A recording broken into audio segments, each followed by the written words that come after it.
often label people with how we see them in their environment or the people they're with.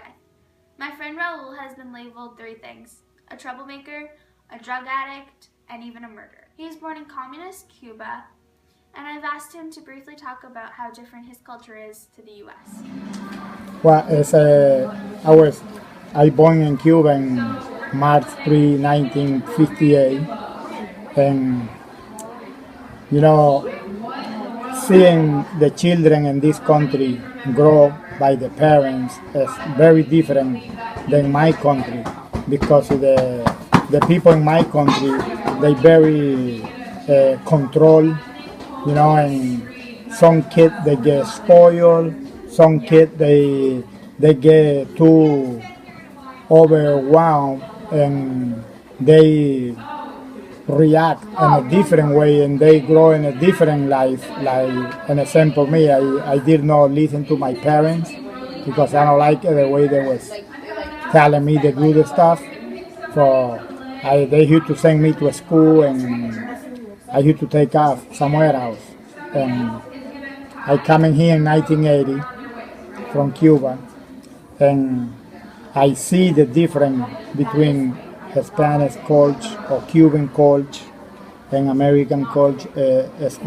The people in this country, they get more afraid, more spoiled than my country. You can know, like, if they tell you don't going out, you don't going out. You don't have no recreation because have no TV, no cable, none of that. And here, they put you in a room, time out, or you got your TV, and you got all that stuff. You can watch a TV, you can play with your phone. In my country, you don't do that because they don't have those type of equipment to play. When he came to the U.S., there were so many people around that there wasn't much work. He called many places and looked for jobs after jobs.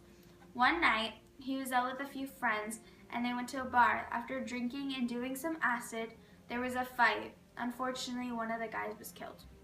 Raul was tried and got charged with second-degree murder. He got sentenced to 23 years to life at Concord State Prison. It was a hard time for him there because he was lonely and had no family.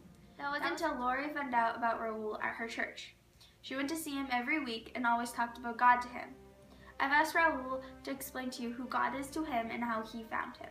And I never believed in God before. And one of I think the biggest thing in my life was God, because he changed my life. And even though that when I came here, I ended up going to prison in 1983. And I go to prison for 23 years to life for taking somebody's life. And I find God in prison, or he find me anyway.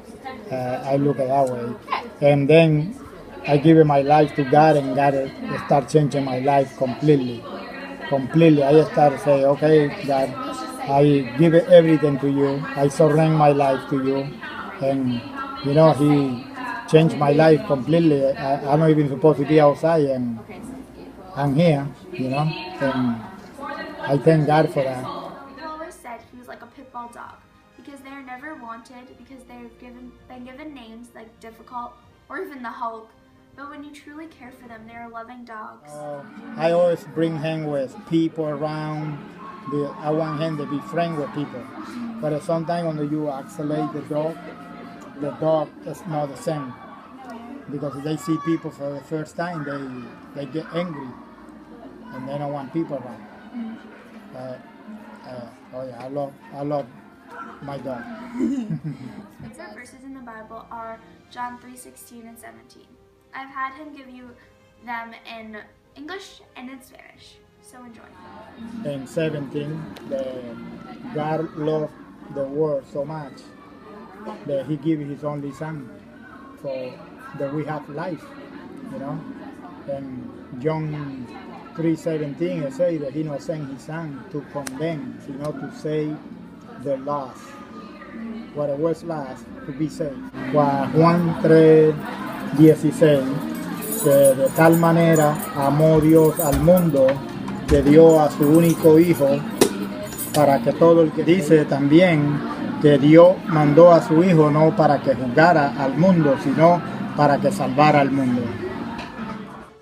Raul is now a member at Grace Capital Church, a leader at their youth group Impact, an owner of a pit bull dog, a carefree and loving person, a supportive husband, a volunteer for Rise Again Outreach, and a hardcore Dolphins fan.